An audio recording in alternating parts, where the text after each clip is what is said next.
Okay, I think we're about to get started. Before we begin, I would like to remind everyone to please silence their cell phones. Thank you for joining us for a unique perspective on Mickey Mantle, one of the greatest baseball players of all time. Tom Molito is the Poundridge author of Mickey Mantle, Inside and Outside the Lines, and owner of Cabin Fever Entertainment. Copies of the book are available for sale, and a portion of the proceeds goes towards Fans for the Cure. Tom was a personal friend of Mantle, and he offers observations about what it was like to get to know him and work with him as a person, as well as research about the sports star's life. Please give him a warm welcome.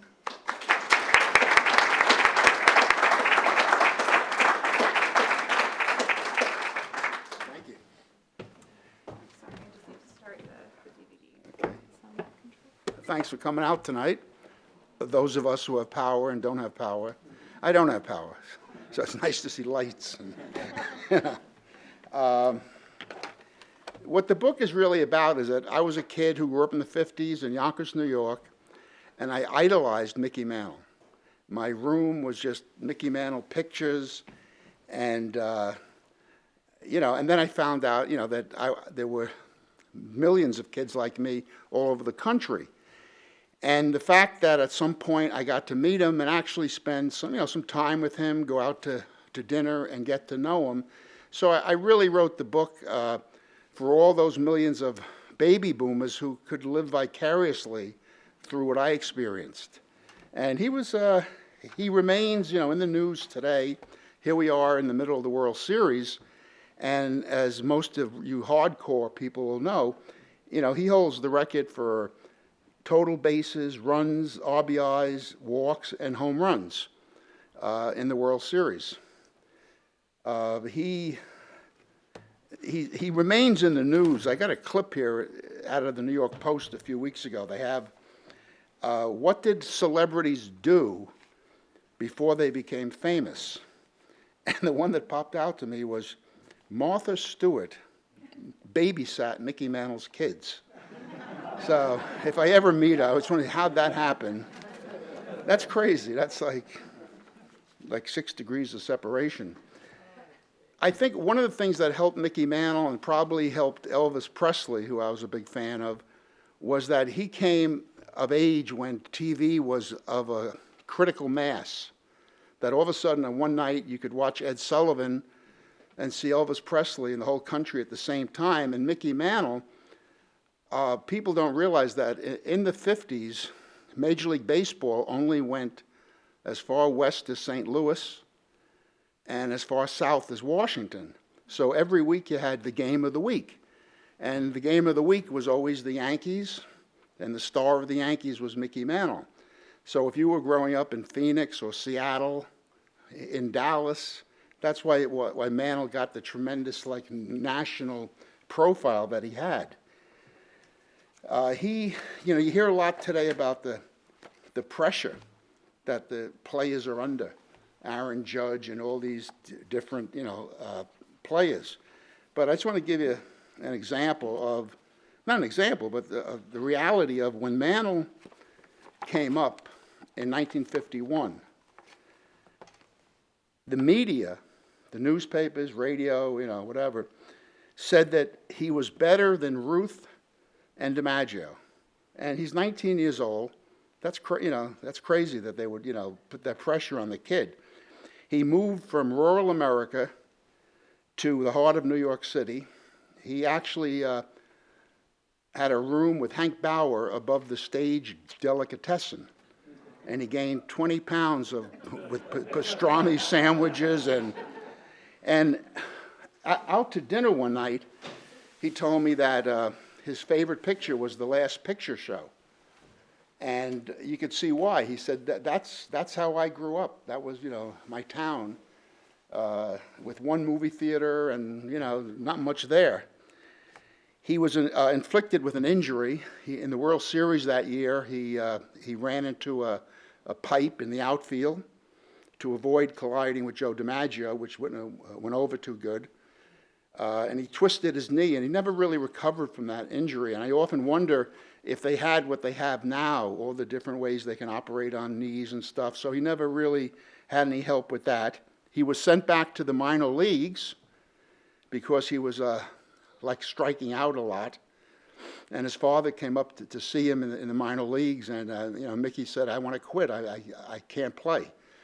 And his father, was pretty tough on him. He said, I didn't know I raised a coward. And Mickey was pretty shocked by that reaction, and he went back and he played. But his father's motivation. His father was a big influence in his life, and his father wanted him to avoid the mines. They grew up in an area where they mined for zinc, and I don't know if it was related or not, but no male in Mantle's family lived past 40. Uncles, grandfathers, fathers. Probably explains a lot of his behavior. Walking in now is Jeff Orlando, a childhood friend of mine, in the back of the room. And there wouldn't be a book if it wasn't for Jeff. Jeff, you want to say a word about how the book? I'd love to. Come on up. Jeff's a really good lawyer. If you get in trouble, call Jeff. He's good. And he's honest, which is kind of an oxymoron. How you doing?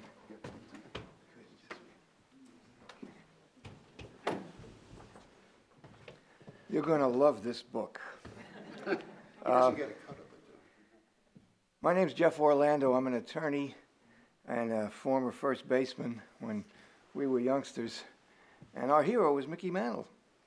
And Tom and I have been friends for many, many years. And when he told me of his relationship that he developed with Mickey Mantle and the stories that he will tell you and the stories that are related in the book, I said, you have to write a book about this. There are lots of sports books. There are lots of Mickey Mantle books. But Mickey, as you know, is up there with Marilyn Monroe and JFK, the icons that we grew up with. And so finally, after kicking him in the butt a few times, he wrote this book, and he'll tell you all about it. And it's my pleasure to be here and to meet you folks, and hope you enjoy it as much as I have.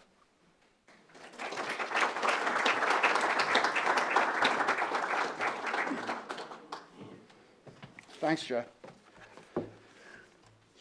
I was very lucky because every time I was with Mickey, for some reason, I never had writing a book in mind, but I had these little index cards. And I'd go home, and I'd just write down, ate in a Chinese restaurant, blah, blah, blah, Mickey, And I just kind of kept them for my own edification. So when he finally convinced me to write the book, it was a fairly easy task because I just went back to my index cards. So as I said, in my childhood, we all idolized Mickey Mantle. We all sat in the upper deck 500 feet away. We all try to sneak down, and the old guys with the red uniforms, get back in your, get back where you belong, And we'd wait after the game for an hour or two just to see him come out of the stadium. And I look back at my father and my grandfather, and I say, well, that was nice of them that not only took me to the game, but they waited an hour or two so I could get a glimpse of the back of his head or something. And we all remember riding down the Major Deegan. And do you remember when you smelled the bread? Going down the Major Deegan meant that was like Stella Dora Bakery, and you were getting close. The worst moment of my life was being stuck in the Major Deegan in traffic, and I was listening to the game on the radio, and naturally, Mickey hit a home run. And I was on the Major Deegan, and I questioned the existence of God at that point. Everyone in my neighborhood, when we all played Little League, and we all wanted to wear number 7. That was like the holy grail. And it usually went to the toughest kid that year on the team. He just grabbed, I'm number 7. And you let him have it because half of them were crazy. And so I told, my son once said, well, Dad, why didn't you wear number 7? I said, Luke, I was the 41st toughest kid in the neighborhood. And I said, the other 40 were, So Mickey retired in 1968, and I happened to be at Fort Hood, Texas. And this is where Elvis Presley was stationed, which on some crazy level I felt good that he was there too at an earlier era. And General Patton's unit was at Fort Hood. And I was going home on leave in January of '68, and I went to the infamous Love Field in Dallas. And who's sitting all by himself on chairs very much like this is Mickey Mantle. And I was like stunned that this is my chance. If I was ever going to meet him, this was it. But I knew enough about him not to evade his space, his privacy. So I got on the plane, and luckily there was a sergeant major in my unit who was some sort of distant cousin to Mantle. So I got the stewardess, and I asked her if she would, I wrote a note. I'm in Sergeant Kerr's unit, and I'd just like to come up and shake your hand. So she brought it up, and he read it, and he turned around, and it went like this, almost eye contact. And that's where they got the term deer in the headlights. I was like, and he says, come on up. And my feet turned to concrete blocks as I walked up the aisle. And I sat with him for an hour, and he couldn't have been nicer. He was drinking double Chivas Regal, and the stewardess would come back, come every 20 minutes or so, and she would say, would Mickey Mantle like another Chivas Regal? And he always did. And I also got the impression that he had a long-standing relationship with all the stewardesses who flew for American Airlines. The one thing I remember about that flight was that he was at the end of his career, and the thing, I always thought he was, not playing that well anymore, age, injuries, whatever, but he said the biggest reason was he had nobody batting behind him anymore, protecting him. He didn't have Maris, Mantle, Maris or Yogi Berra, and then he started swinging at bad pitches.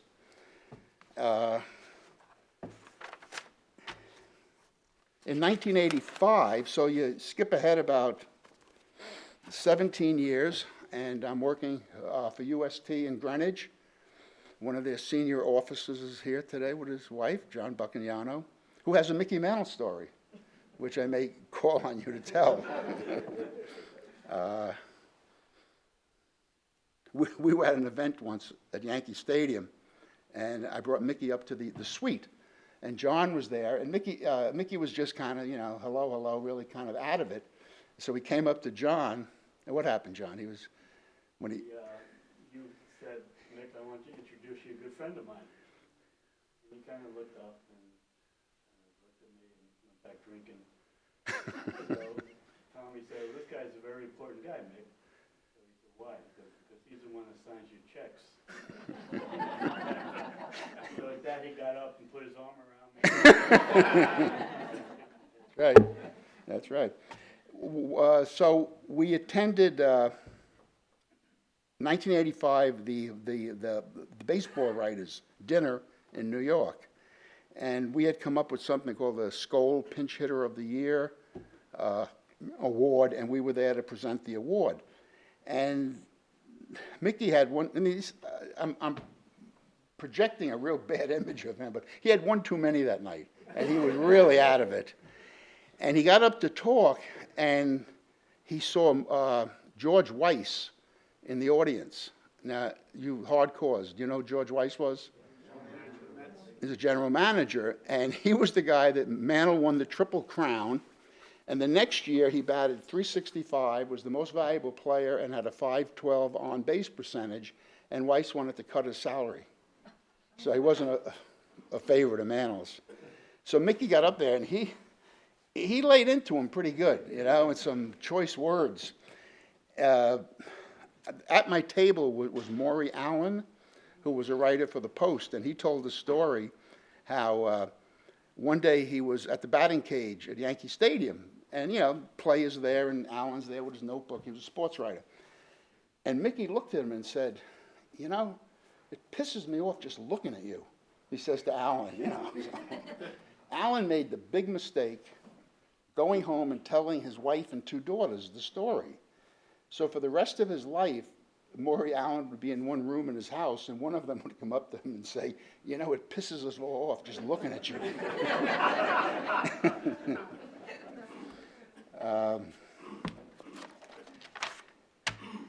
Around 1986 or so, there was a company called Cabin Fever Entertainment.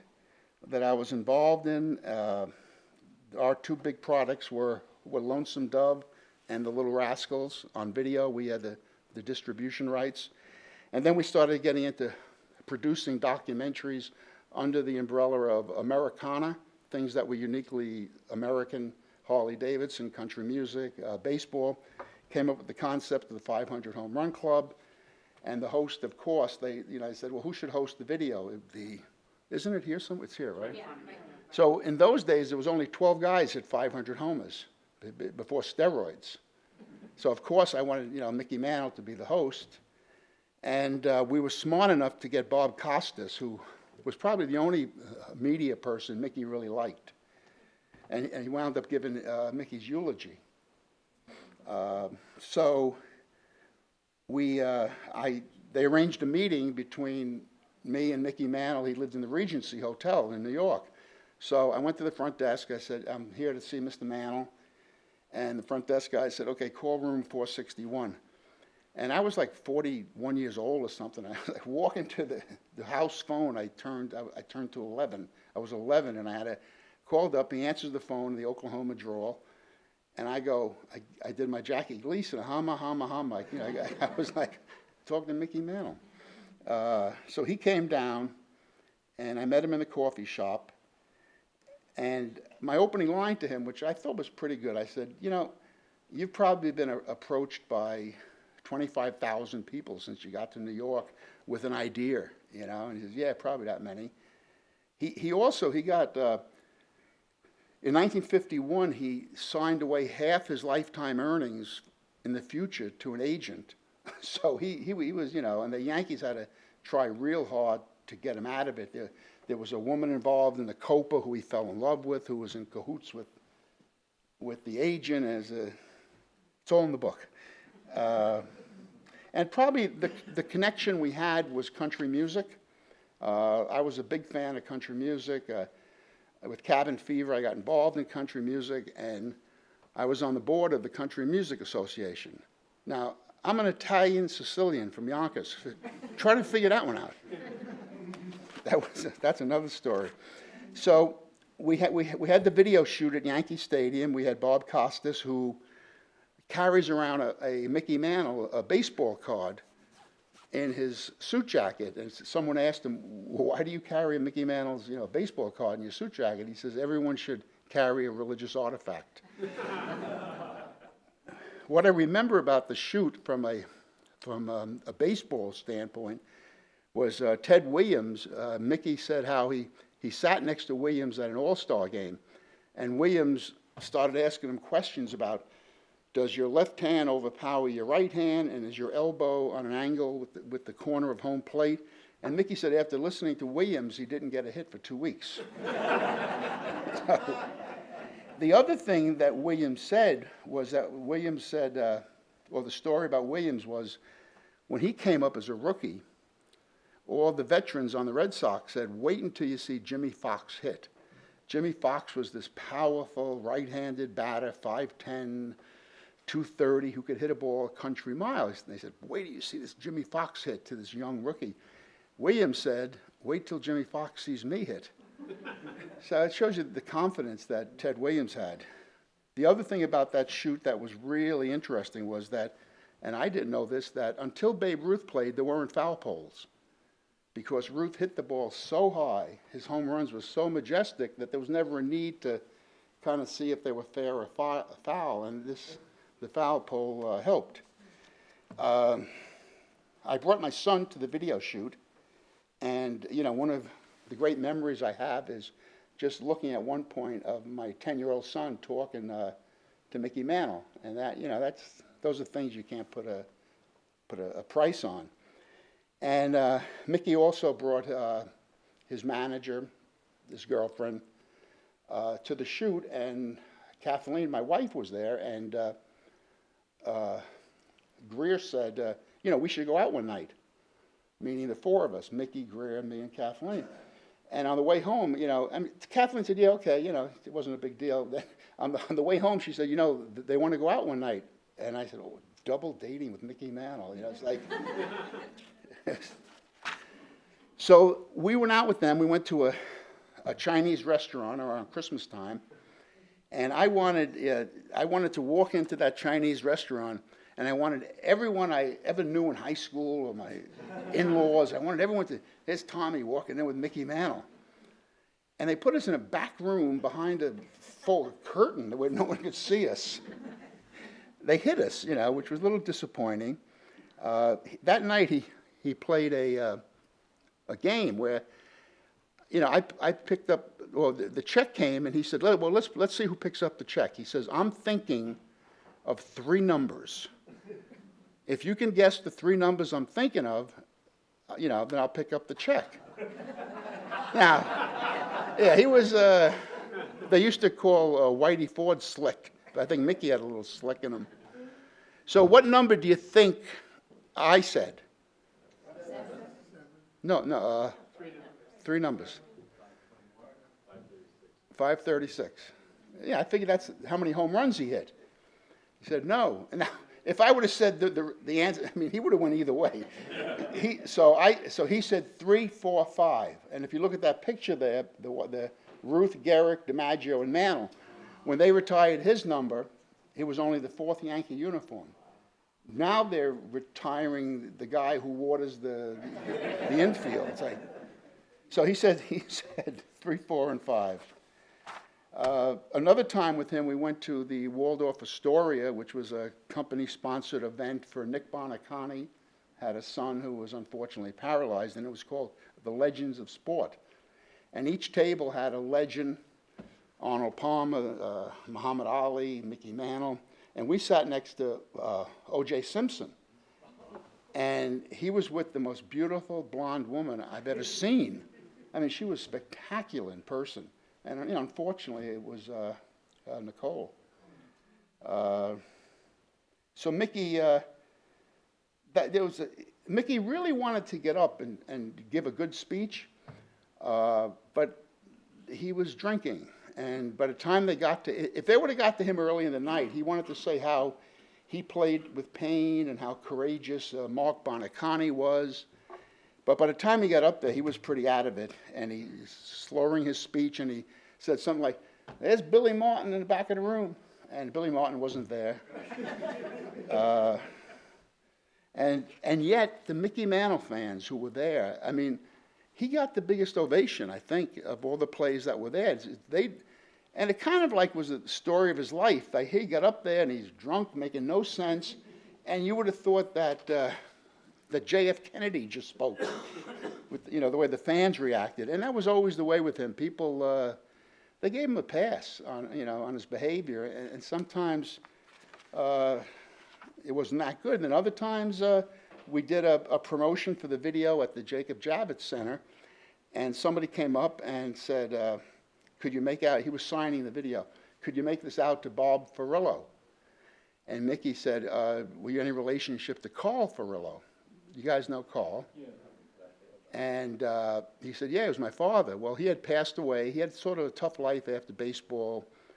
And Mickey got up and went around the table and said, "It was a real honor to be on the same field as your father. I really respected your father." Went really out of his way to make this young kid, feel good. Some of the memories that I have of Mickey, and I think maybe the memories a lot of people have, was, everyone knows the times that he hit the facade at Yankee Stadium, that there's never been a ball hit out of Yankee Stadium. And twice he hit balls that hit what they call the facade up on the roof. And one was coming down. This is very convenient that they built this thing. I can illustrate. One time the ball was coming down, another time it was going up. And in the research of the book, I found out that 2 weeks before, on May 5th, 1956, he hit the facade again. But he hit the lower part of the facade off someone named Ed Mo Bodersky of Kansas City. And I'm not sure. I'd really like to find out if anyone else in the history of the old Yankee Stadium ever hit the facade. And I never heard of anybody. There's a rumor that Josh Gibson, the old Negro player, actually hit it out of Yankee Stadium in left field. So I don't know. But it's interesting that, Ed Mo Badowski, sometimes I go to the Y here in New Canaan, and I'm next to these men who, if you asked them what the balance was of their investment portfolio, they couldn't tell you. But ask them what Bobby Avila hit for the Indians in 1954, and they know it. It's mind-boggling. You remember these names. A lot of people don't realize that Mantle, the first 5-6 years of his career, was booed terribly. And he brought some on himself because he never, what was attributed to being aloof and cold, he was shy. And he always kept his head down, when he hit a home run. And also, the media had built him up to be, how could anyone, better than Ruth or DiMaggio? And one of the best things that happened when Roger Maris came, they started booing Roger Maris because suddenly they saw Mickey as a real Yankee. And at one point, Mickey said to Roger, "Oh, look, you've inherited all my fans," the ones that were booing him. He had tremendous power. Mickey's the old upper deck in right field in Yankee Stadium was very rarely reached by anybody. It was just a majestic shot to hit it up there, and the ones that hit it up there batted lefty, and Mickey used to hit them up there batting righty. So for you hardcores, that's opposite field power. Mike Piazza was like that a little. He had tremendous opposite field power. The only time he ever got mad at me was he was very upset that he never hit 300. His lifetime average was not 300. And I did some numbers, and I saw that if he got 16 more hits, he would have batted 300 over a career. That's like less than a hit a year. I made the mistake one night of telling him that, and he said, "Now I really feel bad," But the way they analyze baseball now with this sabermetrics, all this statistical, way of looking at a player. If Mickey was alive, he would be very happy because his on-base percentage was .421 for his career. And he walked so many times and he scored so many runs that now when they extrapolate these numbers out, he's right up there with the Ruth and all these players because he got on base and he scored runs.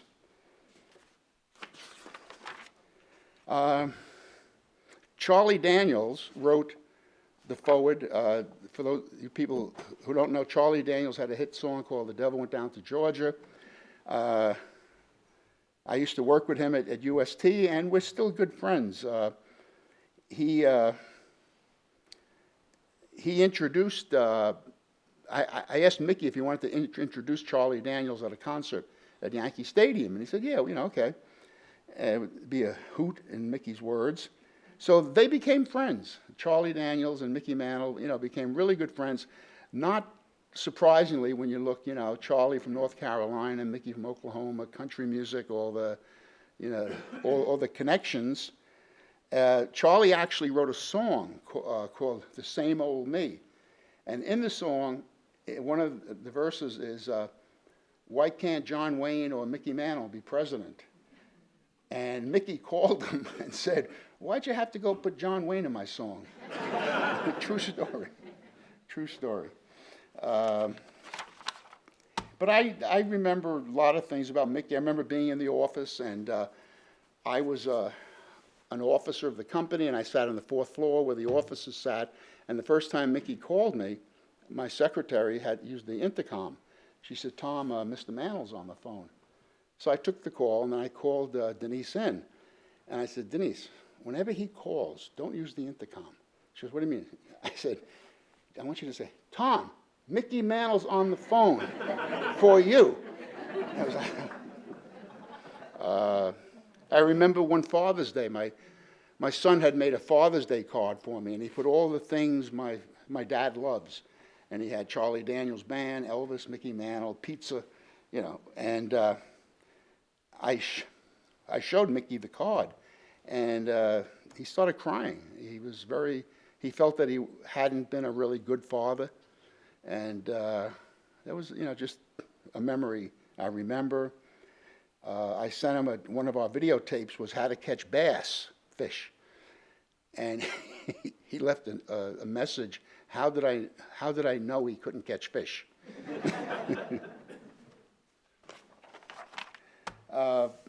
He died August 13th, 1995, and one of the things that I think really kind of brought a full circle to the book was that I had called him, and I had no idea that he was about to die because the papers, that's another story. How many Willie Mays fans? You got a couple of hands. There you go. Well, Willie Mays was better than Mickey for his whole career, but if you take Mickey's, according to Bill James, the baseball expert, that if you took Mickey's 5 best years and Willie Mays' 5 best years, it wasn't even close. The stats that Mickey was that much better, but that's a way a Mickey Mantle fan looks at it. But so I asked Mickey, go back to, about to die, I said, are you going to come up to Yankees Old Timers Day, which was coming up? And he was in Dallas where he lived, and he said, no, the doctors won't let me travel. So I said, why don't you why don't you, get a video and talk to the fans that day? He said, that's a good idea. The Yankees are never going to believe it was my idea because they think I'm so stupid. It's an insight on him, so he said, what should I say? So, I gave him a few things, appreciate all the cards and letters. He had gotten like more letters than anyone ever received in Betty Ford. And so the whole circle was, here was this little kid growing up in Yonkers with Mickey Mantle, like all these millions of kids. And if someone would have said, one day you're going to help him write his farewell speech, it would have been like, on what planet did I wind up that, this would happen? And he was pretty hard on himself. And I remember that last conversation. He had a lot of things he should have done. I said, what you don't realize that you made people happy. Like in my house and millions of other houses, when Mickey Mantle came up to bat, everything stopped, and he just brought a lot of joy to my youth. And when he died, apparently a lot of other people, Howard Schultz was the CEO of Starbucks, and when he died, he said he got phone calls from his childhood friends that, did you hear that Mickey died? And it was, sort of like we all carried this man into our adult lives, that these people would, call Howard Schultz. And Donald Trump's, when Mickey died, Trump had a quote that there was never a bigger star than Mickey Mantle. They probably took out the part that he said, except me, but he did say that, in the paper. But in closing, I think baseball is wonderful. It's a bond between families, and it keeps channels of communications open between fathers and sons and daughters and sons and mothers and daughters. And I'd like to open it up to any questions you may have. Are any of Mickey Mantle's sons still alive? 2 of them. 2. 2 of them are alive. One died. Did one die shortly after or shortly before? No, 2 died before Mickey died. 2 died before? Before, and they had the Mantle Curse. They died young. And people were very worried because he came out of Betty Ford. And the first week he was out, Billy died, Billy Jr. So people were really worried that he was gonna relapse, but he didn't. And there was also a nice redemptive quality to his life, because when he got out of Betty Ford, he went up in front of the whole country, and he said, here's a hero, really putting himself down. He says, don't be like me. And a lot of people thought that was pretty courageous for him to get up and put himself down and talk to the youth of America. He said, take care of your bodies. I didn't take care of mine, and your families, and so there was it would have been sad if he hadn't done that, because he would have just been a great ball player who drank too much and died. But the end of his life gave a sort of heroic in a way, So.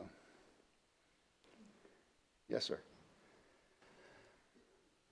say something about how well or not well he and Roger Maris got along during the home run derby? They got along very well, opposed to what what the media wanted to create. They lived in an apartment in Queens with Bob Serve, another outfielder, and they got along very well. They were competitive.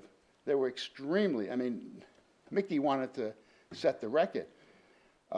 Most baseball experts will say that if Mickey hadn't batted behind Maris wouldn't have broke the record, because Maris hit 61 homers, and he didn't get one intentional walk the whole year, because Mantle was batting behind him.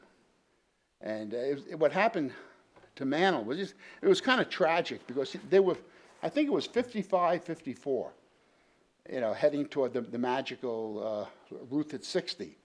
And there were 2 weeks left to go, and Mickey had some sort of infection or pneumonia. I don't know, he had some sort of ailment, and Mel Allen, the Yankee announcer,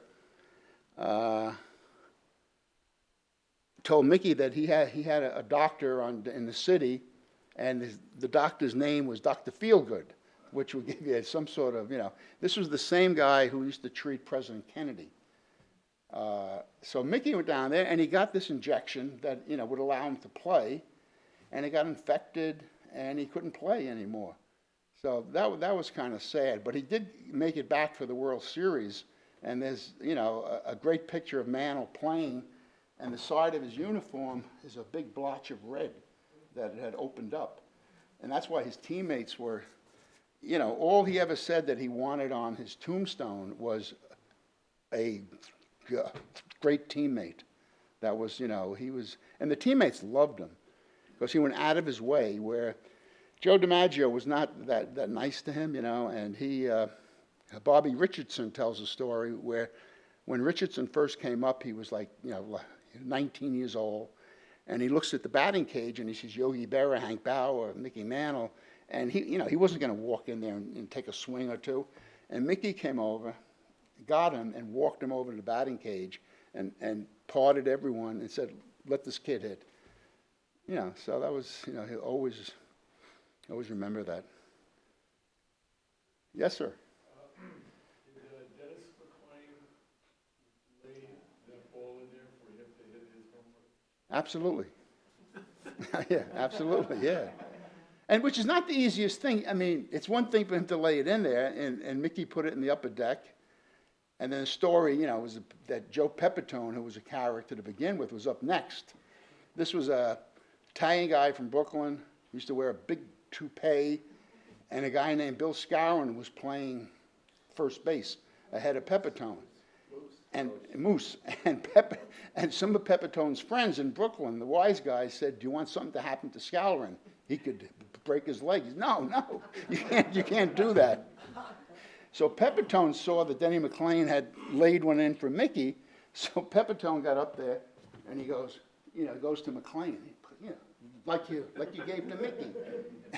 And McClain threw it at his head, and he went down.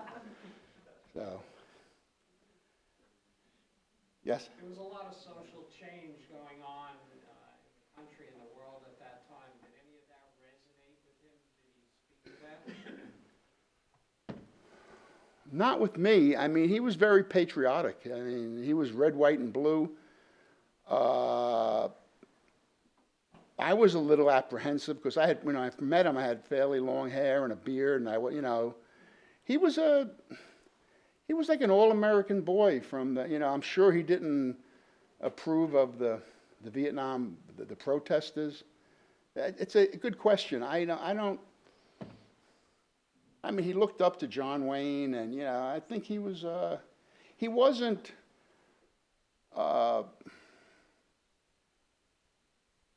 a person who read books, but his life experiences were like you could read about World War II with General Eisenhower, the supreme Allied commander.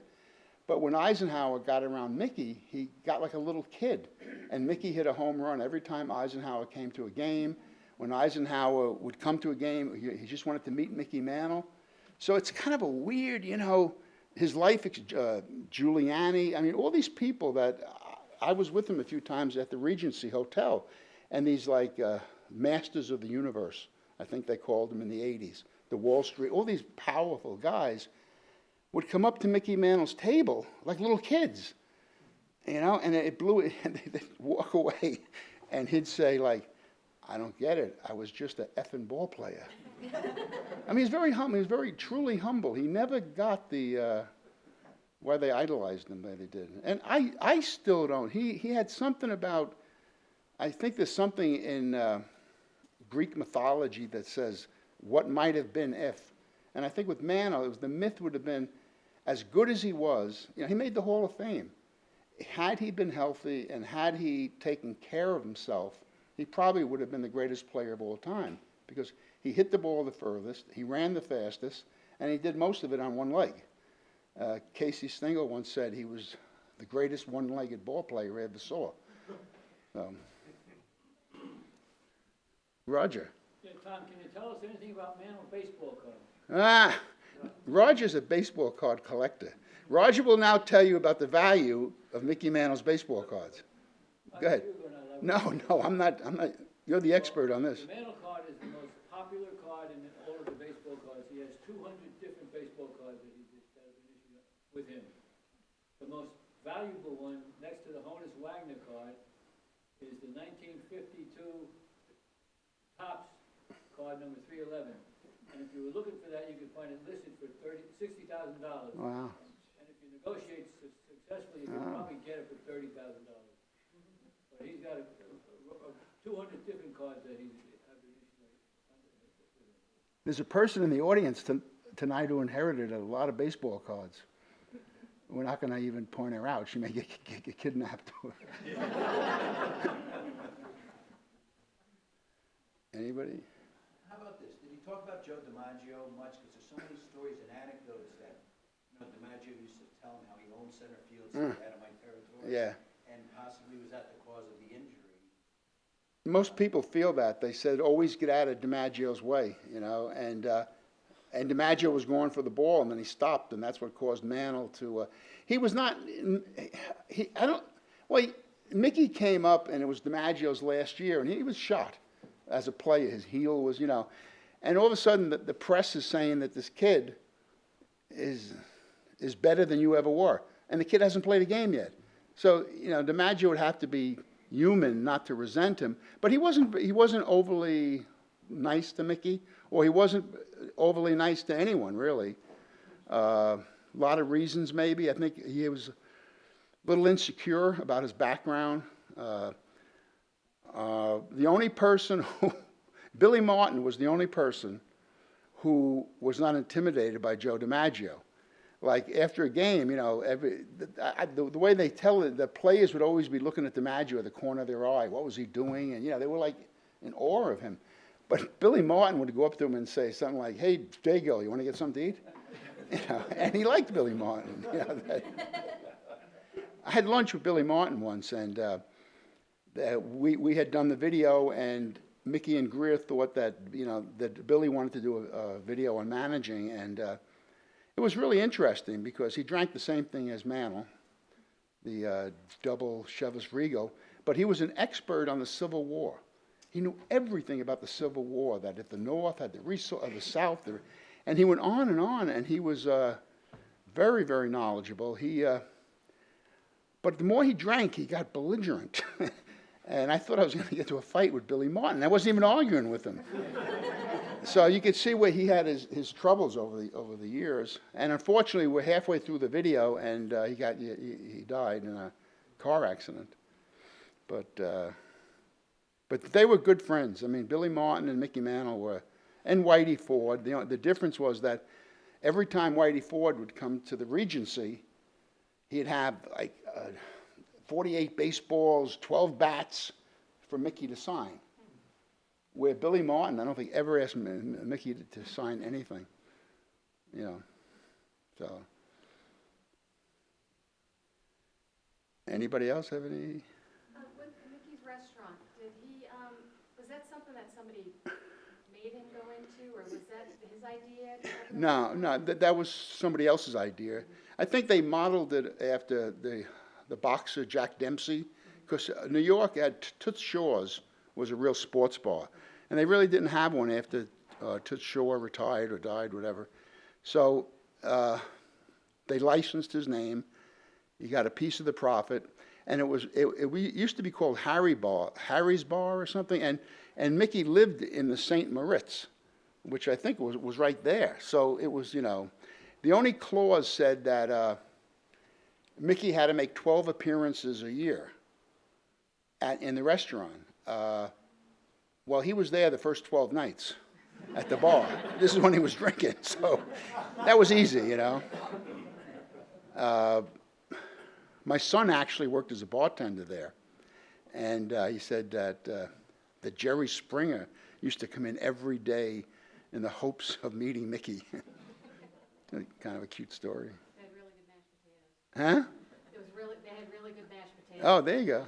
Well, when they opened it, I'll tell you one thing he did. He thought it was way too upscale. And he thought about his own family back in Oklahoma. He says, I want my restaurant to serve food that the average working person coming to New York, can afford if he comes in here with, 3 kids. So he really had them downscale the menu with very unhealthy food, like chicken fried steaks, stuff like that. Dallas. There's a creepy video on YouTube where it's like they go into the mausoleum and they just, it's this plaque and it's like weird. It's like there's no sound and yet people go there and they leave baseball gloves and balls and stuff, They, he was. One of the things that really I had hoped was that they would have done his funeral like Babe Ruth in New York in Yankee Stadium. I think they would have had a crowd that would have been mind-boggling. But I think that his wife Merlin probably, I'm not a psychiatrist, but I don't think she ever really had him her whole married life. And I think this was like finally she had him and she was going to control the situation. But I just wish they would have. I wish the fans could have had an outpouring of their, because he still was. After he retired, Old Timers Day, he would come back, and he would get a biggest ovation of any player. And one year, I don't know, by mistake, they always introduced Joe DiMaggio last. One year there was a slip up, and they introduced DiMaggio before Mantle, and he went livid. I'm never coming back. He went, which shows you a little where it didn't bother Mickey, when he was introduced. Just curious, is there a reason he's buried in Dallas rather than New York or Oklahoma? Well, he lived in Dallas. Oh, he did? Yeah, he lived he didn't spend a lot of time there, but he lived in Dallas. But actually, once he got sick, the last year of his life, he went home to Dallas. He left the woman Greer that I mentioned, and he kind of rebonded with his family to an extent, and but I always think, I know that Johnny Bench grew up in Oklahoma, and he said once he found out Mickey Mantle lived in Oklahoma, he said he didn't think you were allowed to be a major leaguer if you came from Oklahoma. So. What about with George? Did you get along with George? I don't think great. I think George wanted to be his friend because he was, the real Yankee, and there's that quote that they asked Mantle, if you were playing today, how much would you make? What would George have to pay you? And he says, well, let's put it this way. I'd go into his office and say, good morning, partner. I think George respected him because I think George respected the heritage of the Yankees, the Ruth, the Gehrig, and Mickey was certainly a part of that.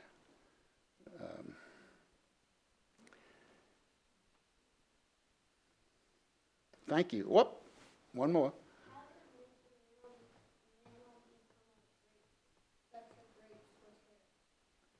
Well, thank you. He would come home from school every day. His grandfather and his father would pitch to him. His father was right-handed. He made him bat lefty. And his grandfather, what did I say? And his grandfather was lefty, and Mickey would bat righty. So he learned to switch hit. And his father really had, because there weren't really switch hitters, in baseball, but he saw that would be a real advantage. And the other thing, which he had natural born speed. He could run from home plate to first base in 3.1 seconds, which was the fastest anybody ever was timed. So he ran faster than anyone, and he worked in the zinc mines, and his muscles, he built up tremendous muscles to hit the balls 500 feet. So the combination of the speed, the muscles, and the training with his father and his grandfather. What position do you play in Little League?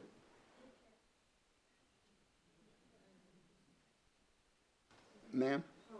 How was he drafted? How was he drafted?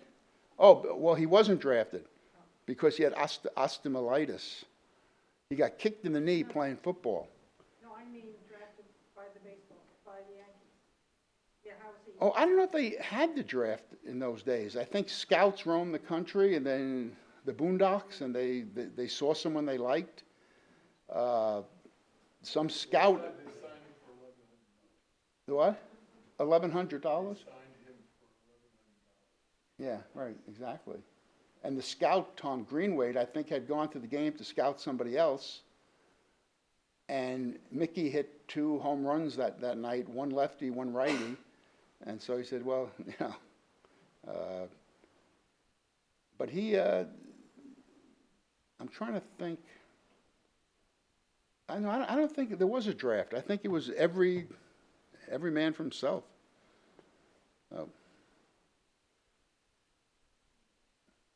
Okay. Well, that's it. Thank you for coming out.